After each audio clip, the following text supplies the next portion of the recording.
Good morning, welcome back to the channel. और अभी सुबह सुबह जो है quite sunny day I must say, धूप काफ़ी तेज़ निकली हुई है। और अब मैं जाऊंगी अपने लिए, पहले धनिया वाटर बॉईल करने के लिए रख दूंगी एंड जब वो थोड़ा सा हो जाएगा गुनगुना तब पीऊँगी। बात करते हैं यहीं से और आज का ब्लॉग भी हम यहीं से शुरू करते हैं with a sunny weather. It's a beautiful morning, so good morning to all, सुप्रभात। और बने रहिए ब्लॉग पर। और आज कुछ स्पेशल है और वो स्पेशल है, आज है पीकू की picnic party and she is super excited. But वो इवनिंग में है, अभी तो they have normal school, so I am gonna make lunch for them, pack their tiffins. मैं आज जिम जाने की मेरी इच्छा है, आज मैं जिम जाना चाहती हूँ, कुछ नया चेंज करते हैं। तो let's see, I will go and visit there. और आज के लंच में मैं बना रही हूँ आलू का पराठा बच्चों के लिए विद सम कर्ड। ये यहाँ पर मैंने रख दिया है धनिया पानी बॉईल होने के लिए, और ये अभी 3 से 4 मिनट बॉईल होगा, जब तक कि ये उबल के ऑलमोस्ट लाइक हाफ ऑफ नहीं हो जाता तब तक मैं इसको उबालूँगी। मीनवाइल मैं ये कर रही हूँ तैयार आलू के पराठों की स्टफिंग। ये कुछ बॉइल्ड पोटैटोज़ हैं और इन पे मैंने डाल रही हूँ नमक, हल्दी, थोड़ी जैसा आपकी अपना टेस्ट अलाउ करे वो सब मसाले हम डाल सकते हैं, विद सम चिली। अभी मैं ग्रीन चिली आज नहीं डाल रही हूँ, मेरे पास अवेलेबल नहीं थी, तो थोड़ा सा हल्का सा चिली पाउडर, धनिया पाउडर। धनिया जो है वो काफ़ी अच्छा लगता है। धनिया वैसे धनिया जीरा भून के भी डाल सकते हैं, एज़ पर योर टेस्ट, जो भी अवेलेबल होती है चीज़। उसके साथ ही मैं यहाँ लगा रही हूँ आटा, जो पराठे का आटा होता है, जिसमें अजवाइन, सॉल्ट और थोड़ा बहुत जो भी अपना फ्लेवर के अकॉर्डिंग आप मसाले डालते हैं तो वो आप डाल के इसको आटे को लगा सकते हैं। और थोड़ा सा इसमें जो है मैं नरम रखने के लिए थोड़ा सा इसमें घी ज़रूर डालती हूँ जब मैं इसे भिगाती हूँ, और इसको हल्के गुनगुने पानी में मैं इसको भिगाती हूँ। तो यहाँ पे ये मसाले मैंने डाल के इसको लगा दिया। अच्छा, कई बार जब हम आटा लगाते हैं तो एक चीज़ पूछते हैं कि कितना आटा और कितना पानी का कॉम्बिनेशन होता है। तो मेरा सिंपल रूल ये होता है कि आप पानी को धीरे धीरे डालिए, तो जितना आपको सॉलिड करना है आटे को उतने तक उसका पानी को डाल के आप, इसमें कोई मेजरमेंट नहीं रखती। और ये है, मैं सुबह के टिफ़िन में बच्चों के लिए फ्रूट्स पैक कर रही हूँ। तो यहाँ पर मैं उनको एप्पल जो है यहाँ पर कट करके पैक करती हूँ। वैसे सीजनल जो भी फ्रूट अवेलेबल होता है, अब दब्बू गोशा हो गया, नाशपाती हो गया, या मैंगो है, जामुन है, तो मैं हर दिन ऑलमोस्ट लाइक चेंज करके फ्रूट देती रहती हूँ ताकि बच्चों को फ्रूट्स के लिए इंटरेस्ट बना रहे। और आजकल स्कूल में बहुत अच्छी बात है कि फ्रूट लंच देते हैं, दैट्स वेरी गुड, कि बच्चों को टाइम मिलता है कि वो खाने से पहले फ्रूट ले लेते हैं, फिर वो अपना मेन कोर्स जो है लंच करते हैं। तो it's a quite good practice. फिर ये बच्चों के लिए मैं बना रही हूँ उनके लंच के लिए, टिफ़िन के लिए आलू पराठा। और ब्रेकफास्ट में वो ज़्यादातर हैवी नहीं खाते, तो they take milk, banana shake, mango shake और समथिंग लाइक दूध बिस्किट। तो लेकिन लंच में मैं इनको थोड़ा सा हैवी दे देती हूँ, तो इसलिए ये बन गए पराठे। तो ये पराठे मैंने उनके टिफ़िन में पैक कर दिए। और दोनों ही बच्चों के जो हैं पराठे का क्वांटिटी थोड़ा अलग रहता है। जैसे पीकू छोटी है तो उसका पराठा थोड़ा सा कम होता है, लंच का पोर्शन छोटा होता है, और शौर्य का थोड़ा सा बड़ा होता है क्योंकि उसको ज़्यादा ज़रूरत पड़ती है। तो ये इन बच्चों को स्कूल बस में बिठाने के बाद मैं भी तैयारी कर रही हूँ अपनी आज जिम जाने की। जिम जाने के लिए हो गया रेडी, लेट्स गो। जिम जाने के नाम पे ना मैं बड़ी एक्साइटेड थी, क्योंकि मैंने कभी मशीन्स जो हैं ट्रेडमिल कभी ट्राई नहीं करी थी। तो मेरे मन में ये था कि ट्रेडमिल पे मैं वॉक करूँगी, और थोड़ा सा कॉन्शियस थी, लेकिन धीरे ग्रेजुअली मैं उसके यूज्ड टू हो गई and I completed the walk. Then I did this dumbbells. तो it was a great feeling, क्योंकि आप कुछ नई चीज़ करते हैं, the really feel like you are excited to do. तो यहाँ पे सब अपना हेल्थ कॉन्शियस हैं, तो सब अपनी फ़िज़िक का ध्यान रखने की कोशिश करते हैं। हाँ, हेल्थ का सिर्फ कंसर्न ये नहीं होता है कि आप मोटे हैं या पतले हैं, इस बात से ज़्यादा इसका रिलेशन नहीं होता, ध्यान रखिए। Obviously obesity is bad, but उससे ज़्यादा ज़रूरी होता है आपकी बॉडी के अंदर आलस नहीं होना चाहिए, आपकी बॉडी लथार्जिक नहीं होनी चाहिए। क्योंकि जो हेल्थ होती है वो डिपेंड करती है आपकी इसी स्ट्रेंथ के ऊपर कि आप कितना आपकी बॉडी में आलस है, कितना आप फुर्ती से काम कर पाते हैं। ये छोटा सा मैंने वर्कआउट किया, उसके बाद जब मैं निकली हूँ तो आई वाज लाइक, अभी तो बहुत गर्मी लग रही थी, थोड़ी देर बाहर बैठ के हम रिलैक्स किया कि हाँ अभी एकदम से बाहर नहीं जाते हैं, थोड़ा सा रिलैक्स करते हैं। घर वापस आके मैंने फिर से पराठे बनाए, ऑब्वियसली नाउ मिस्टर खत्री के लिए, इनके लंच के लिए पराठे बनाए मैंने, क्योंकि लंच तो आज सबका सेम ही जा रहा था। तो यहाँ पे मैंने एक चीज़ और करी कि आलू की जो स्टफिंग है, अगर आपको कभी पराठे में प्रॉब्लम होती है कि कितनी स्टफिंग जाएगी, तो इक्वली आप जो है आलू की छोटी छोटी गोले बना लीजिए, एक तरह से पिट्ठियाँ बना लीजिए।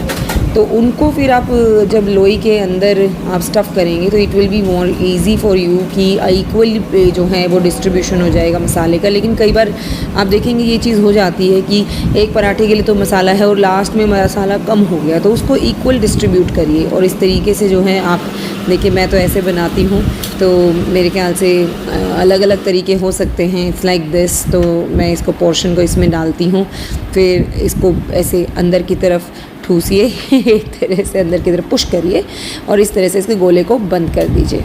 और अब आप जब इसको प्रेस करेंगे it will be easy for you, और ये बिल्कुल एकदम पैक हो जाता है। एक तो ये तरीका होता है, ये होता तंदूरी वाला जो पराठा होता है उसका। एक होता तवा पराठा, 2 पराठों के जोड़ से बनने वाला, वो भी हम बनाते हैं। हरियाणा में वो वाला बहुत कॉमन है, हमारे घरों में वो 2 पराठे वाला ज़्यादा कॉमन है। दिल्ली में और पंजाब में जाएंगे तो ये वाला पराठा आपको ज़्यादा मिलेगा जो तंदूरी वाले तरीके से बनता है। हाँ, जब आप अगर आपका पराठा फटता है या आपका पराठा ये टूट जाता है, तो एक चीज़ ध्यान रखिए कि पराठे पे कभी भी बहुत प्रेशर से उसको बेलिए नहीं। अभी देखिए, मैंने प्रैक्टिस कर करके मैं तो खैर काफ़ी परफेक्शन पे आ गई हूँ कि मैं एक बार में ही पूरा पराठा गोल करके निकाल देती हूँ। लेकिन आप कोशिश यही करिए कि आप जब पराठा बेलें तो अपने हाथ से उसके ऊपर प्रेशर बहुत ज़्यादा नहीं डालिए, नहीं तो क्या होगा कि जो मसाला होता है अंदर का वो खिसकता है एक तरफ दूसरी तरफ, तो उससे पराठा फट जाता है। दूसरा ये कि आपका जो मसाला है पराठे का वो आप बिल्कुल महीन रखिए आलू का। उसमें अगर आलू साबुत होगा तो आपके पराठे को फोड़ देगा, उसकी क्रीज़ तोड़ देगा, उससे बाहर निकलने की कोशिश करेगा। इससे क्या होगा, पराठा आपका इस पर बेस पर चिपक जाएगा। तो ये कुछ चीज़ें बस ध्यान रखिए, उसके बाद तो आपका पराठा मतलब वर्ल्ड क्लास पराठा बनेगा और you have like flavours in your hands only. और प्यार से बनी हुई चीज़ें तो वैसे भी टेस्टी लगती हैं, तो उसमें तो कोई कंप्लेन होती ही नहीं है। So we enjoyed our parathas in the breakfast and in lunch also. So this is what I made today for the lunch. तो ये पराठे हम लोग इंजॉय कर रहे थे और हम दोनों आज तक जो है आफ्टर आवर मैरिज मतलब सो मैनी ईयर्स हम लोग एक ही प्लेट में खाना खाते हैं। और I think you all can correlate जो ऐसा करते हैं, क्योंकि ऐसा कहते हैं वैसे एक थाली में खाना खाने से प्यार बढ़ता है। बट ऑब्वियसली सबके अपने अपने जो है तरीके होते हैं खाना खाने के। तो हमारे यहाँ पे हम लोग को ऐसे ही अच्छा लगता है, तो इसको कोई माइंड ना करे प्लीज़। हम लोग बाहर जाते हैं तो अलग अलग प्लेट्स में भी खाना खाते हैं, पर हमारी आदत है कि हम एक ही साथ खाना खाते हैं और एक ही प्लेट में खाते हैं। It makes us comfortable only. तो I hope you can correlate if you do the same thing. तो ये हमारी कोशिश रहती है कि कोई भी ऐसा मोमेंट जो है जिससे साथ रह सकें वो ज़रूर हमें बिताना चाहिए। तो हम लोगों को पराठे बहुत पसंद है, मतलब अगर आप कभी मुरथल में जाएंगे तो dhabas are famous for parathas, such kind of parathas. और यहाँ पे लंच कर लेके और ब्रेकफास्ट करके now mister Khatri is going for office and मैं लग जाऊँगी अपनी प्रिपरेशन में for the afternoon and evening preparation में, क्योंकि आज थोड़ा सा स्केड्यूल मेरा शाम को मुझे मालूम है बिज़ी होने वाला है, but it's fine, it's a part of life. Hi, finally अब सारी पार्टीज गई अपने अपने काम पे, बच्चे गए स्कूल में, ये गए ऑफिस में, और बाहर मौसम जो है आँख मिचोली खेल रहा है, कभी धूप है कभी छाँव है। अब मैं आराम से यहाँ बैठी हूँ। This is called free time, I love it. हाँ, मतलब बहुत लंबा टाइम तो मुझे पसंद नहीं है लेकिन दिस इज़ लाइक 1-2 घंटा ये जो अपना सेल्फ सेंटर्ड जो टाइम मिलता है ना, दिस इज़ लाइक अब मैं आज की कुछ काम निपटाऊंगी। पहले तो I have few things like जो लाइक पीकू की अलमीरा और कपड़े धोना, सुखाना, ऑल दीज थिंग्स, इन सब की मैं तैयारी करूँगी। और उसके बाद जो है then I will be engaging myself into, शाम को पीकू की पिकनिक है तो उसके लिए आज मुझे बनाना है white sauce pasta. I am quite excited and she must be also, because उसको मैंने बता दिया था कि इवनिंग में पार्टी है तो पिकनिक है, आई मस्ट से। तो she was eagerly waiting for picnic कि वाह पिकनिक है, पिकनिक, दैट्स ग्रेट। तो अभी मैं जाके अपने कुछ काम निपटाती हूँ, थोड़ी देर में रेस्ट करूँगी क्योंकि सुबह से आज मैं फर्स्ट टाइम मैं जिम गई आज। मतलब मुझे इतना अच्छा लगा कि मैं जिम गई और मैंने 20 मिनट्स एकदम कंटिन्यूअस वॉकिंग, फास्ट वॉकिंग करी थी और ट्रेडमिल पे करी। तो मैं बाहर अभी बिल्कुल, मुझे दिख रहा है, देखो बाहर ना एक्चुअली बहुत धूप है, तो कभी धूप हो रही है, कभी ऐसे ही बादल आ रहे हैं, लेकिन इट्स नॉट सो प्लेजेंट। तो इसलिए ये बहुत ज़्यादा ऐसे लाइट आ रही है, but it's fine, sunny days are required. तभी तो पौधे जो हैं बड़े होंगे, प्रकृति खिलेगी, बाहर आएगी। चलिए मिलती हूँ। आजकल बारिश के मौसम में ना सबसे बड़ी समस्या ये हो जाती है कि कपड़े तो सुखा देते हैं लेकिन उसमें ना नमी सी बनी रहती है। ऐसा लगता नहीं है कि हाँ कपड़े सूख गए हैं, मतलब गीला गीला सा महसूस होता है कपड़ों के ऊपर हाथ रखो तो भी। तो ये काफ़ी बड़ी प्रॉब्लम हो जाती है एक विंटर्स में, और ये प्रॉब्लम होती है अब ये मानसून के टाइम में। तो मुझे थोड़ा सा एरिया और करना पड़ा यहाँ कपड़े सुखाने का, और ऑलमोस्ट लाइक एक बार कपड़े पहन लो तो ये सीज़न ऐसा भी होता है कि आप बार बार एक कपड़े को नहीं पहन सकते, क्योंकि वो इस सीज़न में जर्म्स बहुत ज़्यादा जल्दी स्प्रेड होते हैं। बारिश का मौसम, नमी बने रहना, चिपचिपाहट होना, स्वेटिंग होना, these are the common things which makes very uncomfortable. तो कपड़े धुलते भी ज़्यादा हैं लेकिन सूखते बहुत धीरे धीरे हैं। मैं पानी का जग जो है, नॉर्मल पानी का जग जो है भर के वो डाइनिंग टेबल पे ज़रूर रखती हूँ, क्योंकि बच्चों की आदत होती है फटाफट से पानी प्यास लगी चलो फ्रिज में पानी वानी ले लेते हैं, तो या तो वो मटके से लें या फिर नॉर्मल पानी मैं टेबल पे रख देती हूँ ऐसे भर के, ताकि उनको जहाँ जल्दी हो सके वहाँ पानी अवेलेबल हो जाए और वो फटाफट से उस पानी को पिए जो नॉर्मल है, जो उनके लिए सेफ़ है। फ्रिज का पानी तो वैसे भी मैं अवॉइड ही करती हूँ।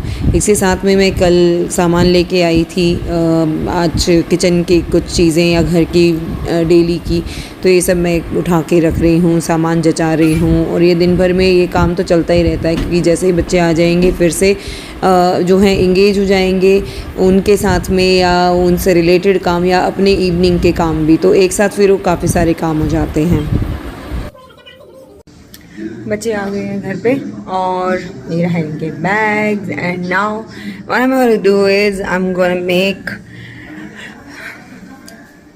some top ramen for them and they're gonna enjoy that because they demanded me to make top ramen.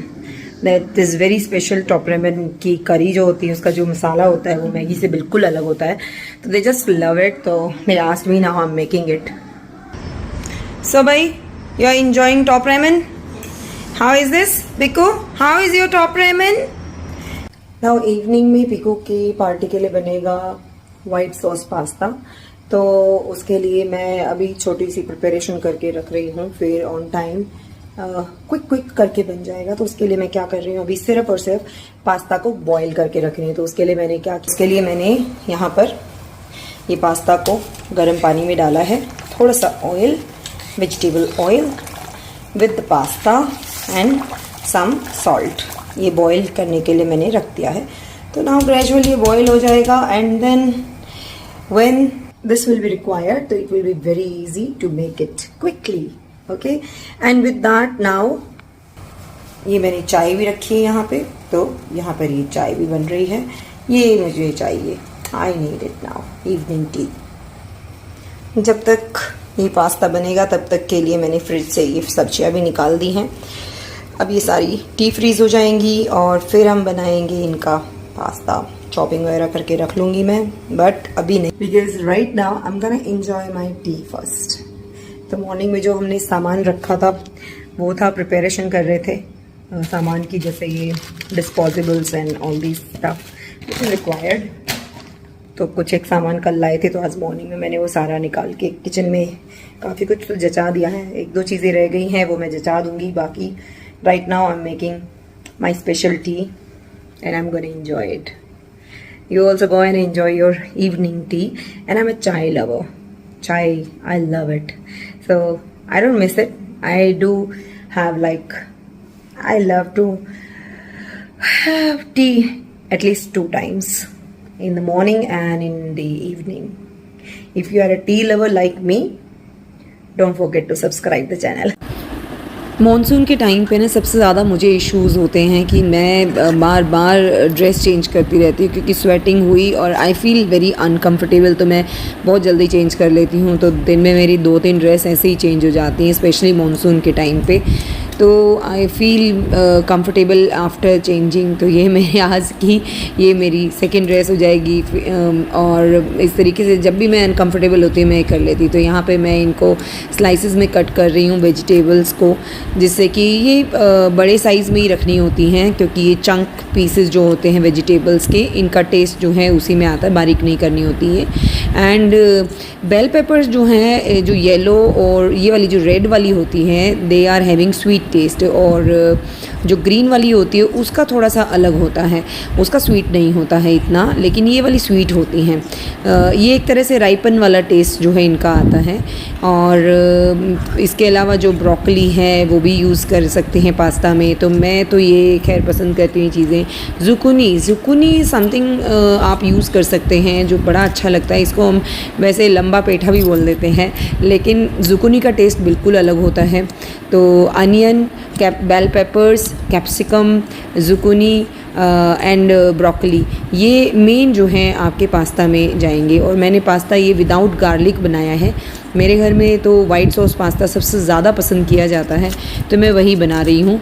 और मैं इसमें गार्लिक नहीं डालूँगी। हाँ, अनियन मैं डाल रही हूँ, लेकिन वो चंक में है। जो पास्ता के अंदर गार्लिक ज़्यादा जाता है ना, उसकी स्मेल तेज़ हो जाती है। तो अभी मैं इसको अवॉइड कर रही हूँ। मैं अनियन को लेकिन इसमें ले रही हूँ कि अगर किसी को पसंद नहीं है तो वो देख के हटा सकता है। तो it's their choice, but I love all these veggies. तो ये सारी वेजीज़ अपने आप टेस्ट के अकॉर्डिंग, अपनी चॉइस के अकॉर्डिंग वेजीज़ को डाल सकते हैं। तो ये इस तरह से मैं सबको डाइस करके साइड में एक जगह कलेक्ट कर दूँगी। My vegetables are ready. Now we gonna have the preparation, final preparation for pasta. Pasta बनाने के लिए कढ़ाई में जो है मैंने बटर और ऑयल डालकर उसमें 2 टीस्पून मैदा डाला है, जिसको मैं बिल्कुल स्लो फ्लेम पे कुक करूँगी 5 मिनट्स एटलीस्ट। धीरे चलाते चलाते, नहीं तो वो जल जाएगा। और साथ ही मैं वेजीज़ को भी जो है वो शैलो फ्राई और यू कैन से उनको सोटे कर लूँगी, हल्का हल्का उनको थोड़ा सा कुक कर लूँगी, जिससे कि वो सेम टाइम पर जब तक सॉस बनेगी तब तक वेजीज़ भी रेडी हो जाएंगी उसके अंदर ऐड करने के लिए। हाँ, आप ये काम पहले कढ़ाई में भी कर सकते हैं, बाद में आप सॉस चढ़ा सकते हैं, that is your choice. But मुझे साथ ही साथ मैं करती हूँ ये काम, ताकि एक साथ जो है उसकी एक स्पीड बनी रहती है। तो इस तरीके से मैंने इसको slow to high, high to slow ये शिफ्ट करती रहती हूँ मैं। तो यहाँ पे मैं इसको कुक कर रही हूँ। अब मैं उसमें डाल रही हूँ हल्का सा मिल्क, और धीरे धीरे करके मैं थोड़ा थोड़ा करके चलाते हुए डालूँगी, ताकि इसमें लम्स नहीं पड़े। लम्स पड़ जाएंगे तो आपके सॉस ख़राब हो सकती है, अच्छी नहीं लगेगी। अगर लम्स पड़ भी जाएँ तो डोंट वरी, आप उसको क्या करिए, उसको थोड़ा सा ठंडा करके और फिर आप उसको मिक्सी के जार में डाल के आप उसको एक बार चला के फिर आप उसको पकाइए, जिससे कि आपके उसमें लम्स 0% होंगे। और यहाँ पर मैंने इसके अंदर थोड़ी और मेयो डाल दी है, और साथ ही साथ मैं इसके अंदर ऐड करूँगी दूध कंटिन्यूसली, डिपेंडिंग, अगर आपकी सॉस आपको किसी भी स्टेज पे लगे कि कम हो गई है या आपको थिक लग रही है, तो आप अपनी पसंद से उसमें थोड़ा सा जो है दूध नॉर्मल टेम्परेचर का डालते रहिए, कि ठंडा मत डालिएगा क्योंकि उससे आपकी सॉस का टेम्परेचर ऊपर नीचे हो जाता है। तो कोशिश यही करिए कि आपको दूध जो है नॉर्मल डालिए या गर्म डालिए। तो इस तरह से आप चलाते रहेंगे तो आपको सॉस के अंदर अभी इस टाइम पर अगर आप इसको स्मेल करेंगे हल्का सा तो आपको अभी भी इसमें मैदे की स्मेल आएगी। तो डोंट वरी, ये बहुत नॉर्मल है। अब आप इसमें वेजीज़ डालिए। वेजीज़ इस स्टेज पे डालने का, क्योंकि वो शैलो फ्राई हो गई हैं, हाफली कुक हो गई हैं, तो अब वो इसके साथ सॉस के साथ पकेंगी और इससे सॉस के अंदर जो मैदे की स्मेल है ना वो धीरे धीरे करके चली जाएगी। अब इसके साथ ही जो है इसमें जो मसाले हैं, सॉल्ट, सीजनिंग, ब्लैक पेपर, वो सब डाल लीजिए। और इस स्टेज पे आके मैं इसमें डालती हूँ ये स्प्रेड चीज़ शीट्स, जो भी आपको पसंद है। तो आप थोड़ा थोड़ा दोनों का ही अगर आप देखो टेस्ट थोड़ा सा अलग होता है, लेकिन ये आपकी पास्ता को देता है चीज़ की जो टेक्सचर है, उसकी जो फ्रेगरेंस है, उसका जो टेस्ट है वो एनहेंस कर देता है इस स्टेज के ऊपर। और ये हो गया है हमारा पास्ता तैयार और super yummy, looking very yummy. अब हम चल दिए हैं पिकनिक के लिए। Let's go. वेट कर रहे हैं आपकी, आ जाओ, आप को आ जाओ, आ दिख जाएगी आपको। आप भाग नहीं रहे हो, आवाज कैसे जाएगी? आ जाओ दीदी, आ जाओ, आ जाओ, पूनम आप भी आ जाओ। क्या मेरे से बेटा है, रोक कर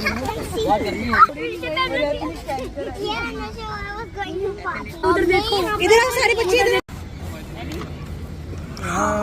I think in my childhood, I still remember we had we used to be having a lot of picnics, such kind of get-togethers, you know, जहाँ पर बच्चे जो है mingle up होते थे, they come to know each other. Even जो parents हैं उनके लिए भी एक stress buster का काम करता है। आप एक दूसरे से मिलते हैं, एक दूसरे से बात करते हैं, कोई काम की बात नहीं होती है, बस अपनी day to day life share की जाती है, मतलब प्रोफेशनल कोई बातें नहीं होती हैं। और वहाँ पे बच्चे सच में केयरिंग, शेयरिंग, मिंगल अप और मतलब एक दूसरे को जानने का मौका मिलता है। और आपको कुछ भी बनाना आता है, इवन नहीं भी बनाना आता है तो भी you can bring something for for everyone. ये बच्चों में एक गुड हैबिट इनकलकेट करता है कि how to mingle up with each other and how to do sharing and caring.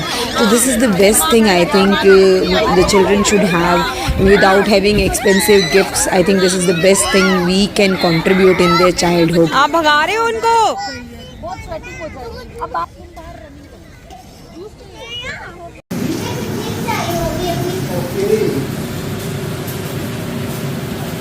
आराम से डालना पीको पानी। क्या हुआ? आज हमारी पिकनिक हुई।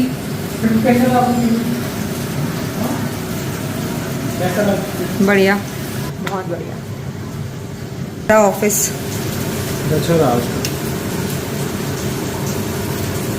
चलो, good. Finally I am also very tired now. Oh my God, what a rain! मतलब इतनी तेज बारिश। आई डोंट नो ये कितनी दिख रही है, बट ओह माय गॉड, ये तो इतनी बारिश। ओह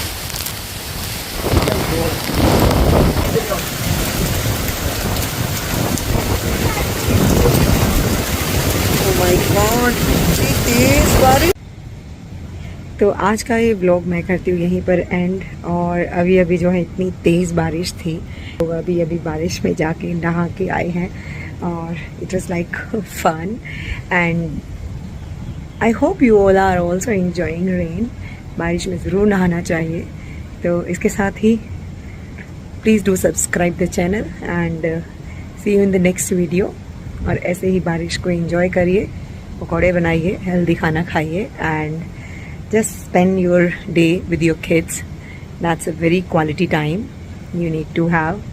Like अगर आप बच्चों के साथ बारिश में नहीं नहाए तो शायद वो इस मौसम को समझ भी ना पाए, क्योंकि उनको फिर एक तरह से डिस्टेंस मेंटेन करने की आदत हो जाती है बारिश से, गीले से, इनसे। But this is very important कि हर सीज़न में हम लोग बाहर जाएं, इंजॉय करें। मुझे तो बारिश बहुत पसंद है, तो मैं गई और मैंने इंजॉय किया। इसके साथ ही मिलते हैं नेक्स्ट वीडियो में। चलिए बाय बाय, गुड नाइट और सी यू नेक्स्ट टाइम। तो यहाँ दोपहर को फिर से बारिश शुरू हो गई। बिल्कुल ऐसी बारिश रात को हो रही थी, तो इस तरह की, क्या बात है। मतलब ये सच में लग रहा है कि मानसून आ गया।